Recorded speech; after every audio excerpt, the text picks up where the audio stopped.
तो अगर आपने इस साल जेई का एग्ज़ाम दिया है आईआईटी एनआईटी में एडमिशन लेने के लिए, तो आप बिल्कुल सही वीडियो पे आए हो, क्योंकि हम पूरा प्रोसेस देखेंगे कि आपके जेई मेंस और जेई एडवांस के एग्ज़ाम के बाद आप आईआईटी एनआईटी ट्रिपल आईटी या फिर जीएफटीआई में एडमिशन कैसे लोगे, उसका पूरा प्रोसेस हम समझेंगे। तो सबसे पहले देखिए, जो काउंसलिंग होती है आपकी, जो ये पूरा प्रोसेस कराती है, मैं उसके बारे में आपको बताऊंगा। और इस काउंसलिंग को कहते हैं जोसा काउंसलिंग। अब एक एक करके हम इसके सारे स्टेप यहाँ पे देखिए समझेंगे। तो सबसे पहले हम रजिस्ट्रेशन की बात करते हैं कि आप इस काउंसलिंग में रजिस्टर कैसे करोगे। तो ये देखिए, ये जोसा काउंसलिंग की ऑफिशियल वेबसाइट है। इसी वेबसाइट से आपको सारा अपना एडमिशन का प्रोसेस करवाना है। वेबसाइट का लिंक मैं डिस्क्रिप्शन में दे दूंगा। अब देखिए, बहुत सारे स्टूडेंट को डाउट रहता है कि सर हमारी एलिजिबिलिटी क्या है इसमें अप्लाई करने के लिए। तो देखिए, आपकी एलिजिबिलिटी ये है कि आपने जेई मेंस का एग्जाम दिया हो इस साल और आपकी एक रैंक आई हो। रैंक कितनी भी हो उससे फर्क नहीं पड़ता। बहुत सारे बच्चे ये सोचते हैं कि हमने जेई एडवांस का कट ऑफ क्लियर किया हो तभी हम अप्लाई कर सकते हैं। ऐसा कुछ भी नहीं है। आपकी फर्स्ट रैंक हो या 10 लाख हो, आप जोसा काउंसलिंग में अप्लाई कर सकते हैं। अब देखिए, इसके बाद जब यहाँ पे अभी कुछ भी अपडेट नहीं हुआ है, लास्ट ईयर का जो भी नोटिफिकेशन है आप यहाँ पे देख रहे हो, इस साल का भी कुछ भी अपडेट नहीं हुआ है। लेकिन जब अपडेट हो जाएगा तब यहाँ पे आपको एक ऑप्शन मिलेगा रजिस्टर करने के लिए। उसके बाद आपको क्या करना है कि आपको वहाँ पे अपना जेई मेंस का जो एप्लीकेशन नंबर है और जो आपने पासवर्ड बनाया था वो वहाँ पे आपको इंटर करना है। तो ये देखिए, इस तरीके से आपको स्क्रीन दिखाई देगी। मैं आपको लास्ट ईयर का दिखा रहा हूँ। अब यहाँ पे देखिए, आपको अपना जेई मेंस का एप्लीकेशन फिल करना है और यहाँ पे पासवर्ड। तो जेई मेंस का एप्लीकेशन नंबर और पासवर्ड इंटर करने के बाद देखिए, आपको यहाँ पे जो भी आपने डिटेल फिल करी होगी जेई मेंस का एप्लीकेशन के टाइम में वो सारी आपको दिखाएगा। और कुछ इन्फॉर्मेशन जो है वो आप बदल भी सकते हो। देखिए, क्या क्या इन्फॉर्मेशन आप बदल सकते हो यहाँ पे देखिए। जेंडर आप अपना चेंज कर सकते हैं अगर गलत हो गया था। नेशनलिटी आप चेंज कर सकते हैं। आपने 12th का एग्जाम किस जगह से दिया है और कौन से साल में दिया है वो भी आप यहाँ पे बदल सकते हैं। बाकी की जो इन्फॉर्मेशन थी उसमें आप कोई भी चेंज नहीं कर पाओगे। तो ये सारा देखने के बाद आपको सबमिट एंड रिव्यू पे क्लिक करना है। उसके बाद आपको कंफर्म कर देना है और आपका जोसा काउंसलिंग का जो रजिस्ट्रेशन है वो कंप्लीट हो जाएगा। अब यहाँ पे देखिए, एक इंपॉर्टेंट चीज़ है। बहुत सारे बच्चे ये सोचते हैं कि हमें कुछ फीस देनी पड़ती है क्या जोसा रजिस्ट्रेशन में। तो देखिए, कोई भी फीस आपको जोसा रजिस्ट्रेशन के टाइम पे नहीं देनी पड़ेगी। फीस कब देनी पड़ेगी वो मैं आपको आगे बताऊंगा, लेकिन रजिस्ट्रेशन के लिए कोई भी फीस नहीं लगती है। तो देखिए, जो रजिस्ट्रेशन का प्रोसेस था ये वाला वो हमने देख लिया है। सिंपली आपको अपना रजिस्ट्रेशन वैसे ही कर लेना है जैसे मैंने बताया। उसके बाद हम ये सेकंड वाला पॉइंट देखेंगे कि चॉइस फिलिंग और प्रेफरेंस ऑर्डर क्या होता है और ये आपको कैसे करना है। तो देखिए, चॉइस फिलिंग में पहला जो ऑप्शन होता है कि आप जो भी कॉलेज लेना चाहते हो तो वो कॉलेज आपको उस काउंसलिंग में जो भी जोसा का पोर्टल होगा वहाँ पे ऐड करने होंगे, जो भी कॉलेज आपको चाहिए होंगे। तो सबसे पहले तो आपको कॉलेजेस को ऐड कर देना है। अब जो कॉलेज आप ऐड करोगे वो एक ऑर्डर में रहता है जिसे हम प्रेफरेंस ऑर्डर कहते हैं। प्रेफरेंस ऑर्डर क्या होता है अभी मैं आपको समझाता हूँ। कॉलेज को ऐड करके प्रेफरेंस ऑर्डर में आपके जो भी लिस्ट बनेगी उसको आपको लॉक कर देना है। मतलब आपकी जो चॉइसेस हैं, जो आप कॉलेज लेना चाहते हो, उनको आपको लॉक कर देना है। अब ये कैसे करना है मैं आपको बताता हूँ। तो रजिस्ट्रेशन करने के बाद वहाँ पे चॉइस फिलिंग का एक सेक्शन होगा और वहाँ पे जब आप क्लिक करोगे तो आपको सारी आईआईटीज, एनआईटीज, ट्रिपल आईटीज और जीएफटीआई ब्रांच के साथ वहाँ पे मिलेंगे। तो आप जितने कॉलेज चाहें उतने कॉलेज ऐड कर सकते हैं। लेकिन मान लीजिए कि आपको 5 कॉलेज चाहिए और ये 5 कॉलेज आपने इस तरीके से ऐड कर दिए। तो इसका मतलब क्या होता है, देखिए, अगर आपको ऐसा तो है नहीं कि एक रैंक पे सिर्फ एक ही कॉलेज है, बहुत सारे कॉलेज आपको मिल सकते होंगे। एक काउंसलिंग बॉडी को ये कैसे पता चलेगा कि आप पहले कौन सा कॉलेज लेना चाहते हो, मतलब आपकी प्रेफरेंस क्या है। तो उसके लिए देखिए, सबसे पहले मान लीजिए आपने जो कॉलेज वहाँ पे ऐड किए वो इस ऑर्डर में ऐड किए। मतलब सबसे पहले आपने आईटी दिल्ली का कंप्यूटर साइंस ऐड कर लिया, फिर आपने एनआईटी इलाहाबाद का कंप्यूटर साइंस ऐड कर लिया, फिर ट्रिपल आईटी लखनऊ का, और इसी तरीके से आपने कॉलेज वहाँ पे ऐड कर दिए। तो जो भी आप कॉलेज ऐड करोगे उनके सामने एक नंबरिंग बन जाएगी जिसको आप कहोगे चॉइस फिलिंग नंबरिंग। तो यहाँ पे जो नंबरिंग है, अब इसको आप अच्छे से समझिएगा। मान लीजिए कि आपकी 2000 रैंक है, ठीक है, 2000 रैंक है आपकी।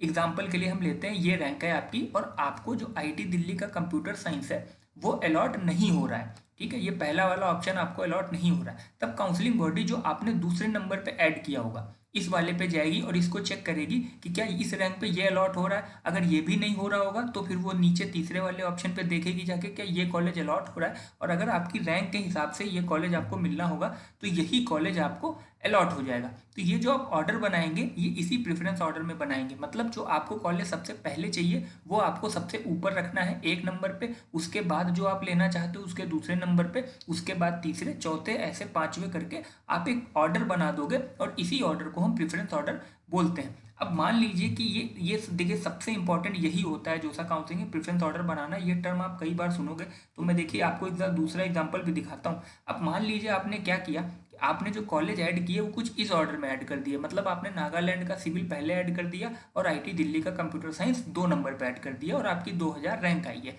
तो 2000 रैंक पे आपको नागालैंड सिविल आराम से मिल जाएगा, आप किसी भी कैटेगरी के हों तो ये कॉलेज सबसे पहले आपको अलॉट कर दिया जाएगा। अब नागालैंड का सिविल और आईटी दिल्ली का कंप्यूटर साइंस दोनों में बहुत अंतर है। आईटी दिल्ली कंप्यूटर साइंस बहुत अच्छा है नागालैंड के सिविल से। आपकी रैंक कितनी भी हो, आपकी फर्स्ट रैंक आई हो, लेकिन अब आप आईटी दिल्ली का कंप्यूटर साइंस नहीं ले सकते हो क्योंकि आपने जो पहला नंबर किया है उस पर आपने नागालैंड का सिविल रखा हुआ है, तो काउंसलिंग बॉडी आपको यही अलॉट कर देगी। तो ये जो प्रेफरेंस ऑर्डर होता है वो बहुत इंपॉर्टेंट होता है। आगे भी इसका रोल होता है कि नेक्स्ट राउंड में जो आपकी सीट अपग्रेड होगी वो किस ऑर्डर में होगी, वो भी मैं आपको अच्छे समझाऊंगा।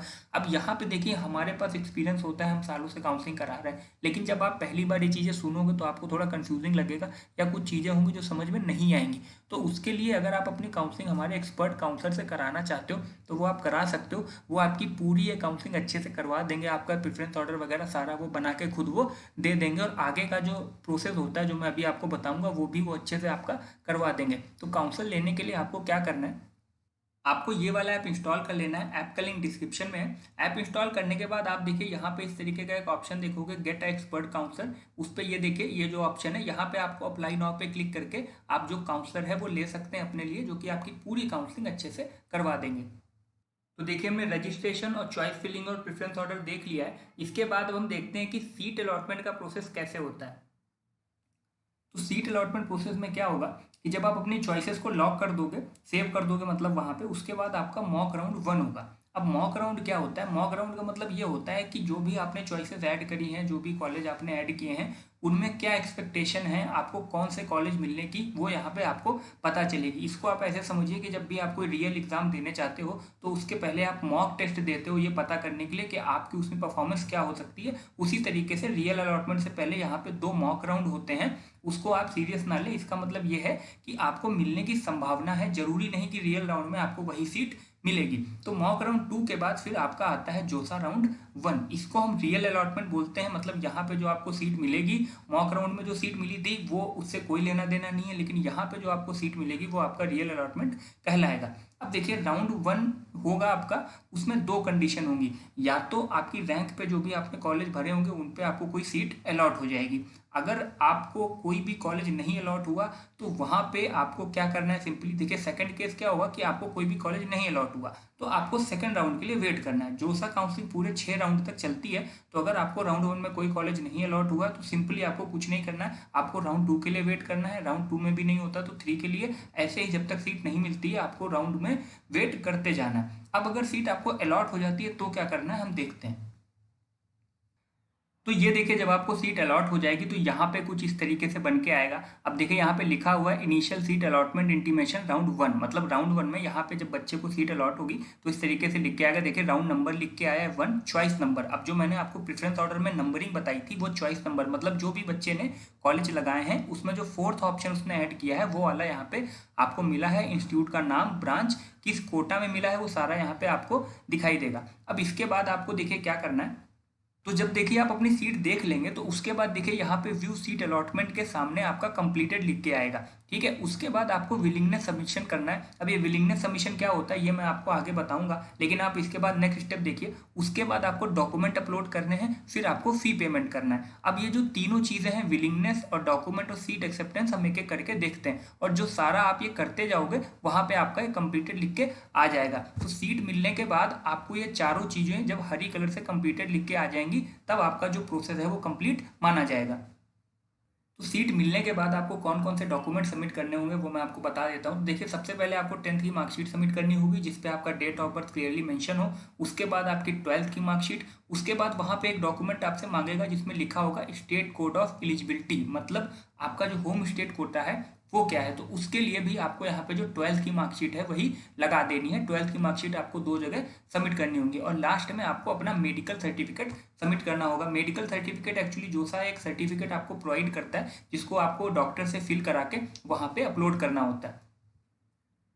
तो अब हम फीस देख लेते हैं कि कितनी सबमिट करनी होगी, लेकिन उससे पहले मैं आपको कुछ इंपॉर्टेंट बातें बता देता हूँ। मान लीजिए अगर आपको राउंड 1 में जो सीट मिली है उसको आप नहीं लेना चाहते हैं, रिजेक्ट करना चाहते हैं, तो उसका सबसे अच्छा तरीका होता है कि आप ये जो फीस है इसको सबमिट ना करें, क्योंकि जब तक आप फीस सबमिट नहीं करोगे तब तक आपके जो डॉक्यूमेंट वेरिफिकेशन प्रोसेस है जोसा काउंसलिंग का वो शुरू नहीं होगा। अब अगर मान लीजिए आप फीस नहीं सबमिट करते हो पर्टिकुलर टाइम पे, तो जोसा में आपकी जो सीट है वो भी कैंसिल हो जाएगी और आगे के राउंड में आप पार्टिसिपेट भी नहीं कर सकते हैं। अब देखिए यहाँ पे जो SC ST और PWD कैटेगरी के स्टूडेंट हैं उनको 20,000 रुपये सबमिट करना होगा, और जो जनरल EWS OBC के बच्चे हैं उनको 40,000 रुपये सबमिट करना होगा। अब इसमें इंपॉर्टेंट चीज़ ये है कि यहाँ पे जोसा जो है वो प्रोसेसिंग चार्ज काट लेगा, जो कि 4,000 रुपये है। मैंने आपको पहले बताया था कि जोसा काउंसिलिंग में रजिस्ट्रेशन करने की कोई फीस नहीं है। मान लीजिए 6 राउंड तक भी अगर आपको कोई कॉलेज नहीं मिलता है तो आपको कोई भी फीस नहीं देनी होगी, लेकिन अगर आपको कोई अलॉटमेंट होता है कॉलेज का तो 4,000 रुपये जोसा आपने काट लेगा। और बाकी की जो आपकी फीस है, जैसे हम इसका एग्जांपल लेते हैं, मान लीजिए यहाँ पे 20,000 रुपये आपने सबमिट किए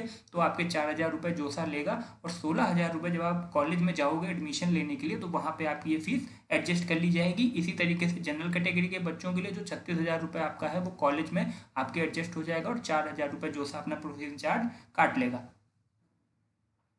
तो देखिए विलिंगनेस अब मैं आपको समझाता हूँ। यहाँ पे देखिए 3 टर्म होते हैं जो कि बड़े इंपॉर्टेंट होते हैं। इसमें होता है फ्रीज, फ्लोट और स्लाइड। अब इन तीनों का क्या मतलब होता है एक एक करके हम समझते हैं। तो फ्रीज का देखिए क्या मतलब होता है। फ्रीज का मतलब ये है कि जो भी आपको किसी भी राउंड में सीट मिली है उस सीट को आप फ्रीज करना चाहते हो, मतलब लेना चाहते हो, आगे के काउंसलिंग में आप पार्टिसिपेट नहीं करना चाहते हो। इसका मैं आपको एक प्रेफरेंस ऑर्डर में एग्जांपल लेकर समझाता हूँ। मान लीजिए 5 कॉलेज आपने इस ऑर्डर में ऐड किए और आपको ये तीसरे नंबर का अलॉटमेंट हो जाता है IIT लखनऊ का ECE।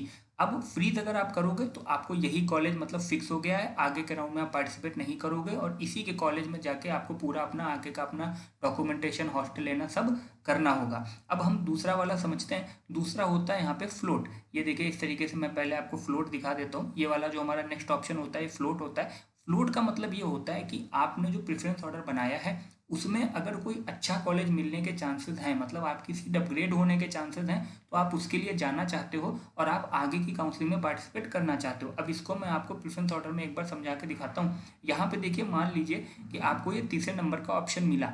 अब आपने यहाँ पे फ्लोट ऑप्शन लगा दिया विलिंगनेस में, तो इसका मतलब ये है कि आपकी ये जो सीट है वो आपके पास रहेगी इस राउंड में, और आगे के राउंड में आप पार्टिसिपेट कर पाओगे। अगर चांसेस होंगे आपको NIT कंप्यूटर साइंस मिलने के इलाहाबाद के, तो वो भी आपको मिल सकता है, मतलब आपकी सीट नेक्स्ट राउंड में अपग्रेड हो सकती है। फ्लोट का ये मतलब होता है। यहाँ पे एक इंपॉर्टेंट चीज़ ये है कि पहले जो आपकी सीट है अगर वो अपग्रेड होती है, मतलब दूसरी सीट आपको मिलती है, तो पहली वाली सीट आपकी कैंसिल हो जाएगी और आप केवल जो फर्स्ट जो मतलब अपग्रेडेड ऑप्शन है वही आप क्लेम कर सकते हो।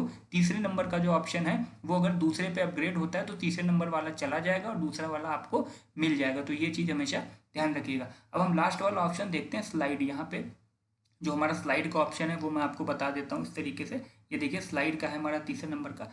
स्लाइड मतलब ये होता है कि आप आगे के राउंड में पार्टिसिपेट करना चाहते हो, अपने सीट अपग्रेड करना चाहते हो, लेकिन जो कॉलेज मिला है उसी में आप अपग्रेड करना चाहते हो, दूसरा कॉलेज में नहीं जाना चाहते हो। तो यहाँ पे मान लीजिए अगर आपको 5 नंबर का NIT नागालैंड सिविल मिला है, तो अगर आप स्लाइड ऑप्शन के लिए जाओगे तो यहाँ पे आपको नागालैंड का इलेक्ट्रिकल ही मिलेगा, ऊपर वाले ऑप्शन में नहीं जाएगा, क्योंकि यहाँ से आपका कॉलेज चेंज हो रहा है। सेम कॉलेज में अगर आप सीट अपग्रेड करना चाहते हो तो उसमें आपको स्लाइड वाला ऑप्शन सेलेक्ट करना है। यही विलिंगनेस होता है, और ये पूरा आपको अच्छे से शायद समझ में आ गया होगा। अगर कुछ डाउट है तो फिर मैं कह रहा हूँ कि कोई गलती मत करिएगा काउंसलिंग में, क्योंकि कॉलेज अगर आपको कोई गलत मिल जाता है तो सारी मेहनत आपकी खराब हो जाएगी। एक बार हमारे काउंसलर से बात जरूर करिएगा।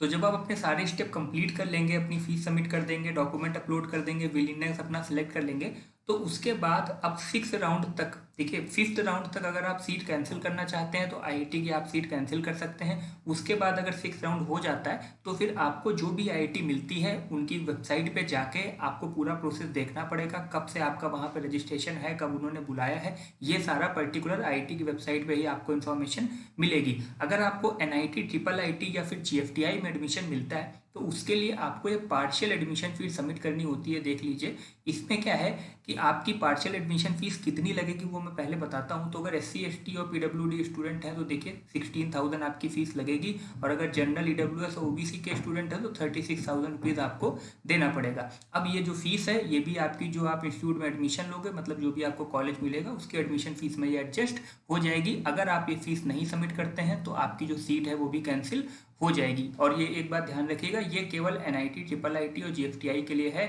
अगर आपको आईटी मिलता है तो ये फीस आपको नहीं देनी होगी, डायरेक्ट आपको कॉलेज में जाके अपना जो भी फिजिकल रिपोर्टिंग है वो करा लेनी है। इसके बाद जब आप ये फीस सबमिट कर दोगे तो एनआईटी, ट्रिपल आईटी और जीएफटीआई में भी आपको कॉलेज में रिपोर्ट करना है, अपने डॉक्यूमेंट ले जाने हैं हार्ड कॉपी में, और फिर वहाँ पे आपको अपनी हॉस्टल फी, ट्यूशन फी पूरी पे करके आपका जो कॉलेज जो सेमेस्टर है, मतलब जो आपकी पढ़ाई है बीटेक की, वो फिर वहाँ पे शुरू हो जाएगी। तो इस तरीके से आपको पूरा एडमिशन मिल जाएगा। एक इंपॉर्टेंट चीज़ और है, जो भी यहाँ पे सीटें बच जाएंगी इस काउंसलिंग में, उसके लिए सीसैप की काउंसलिंग होती है।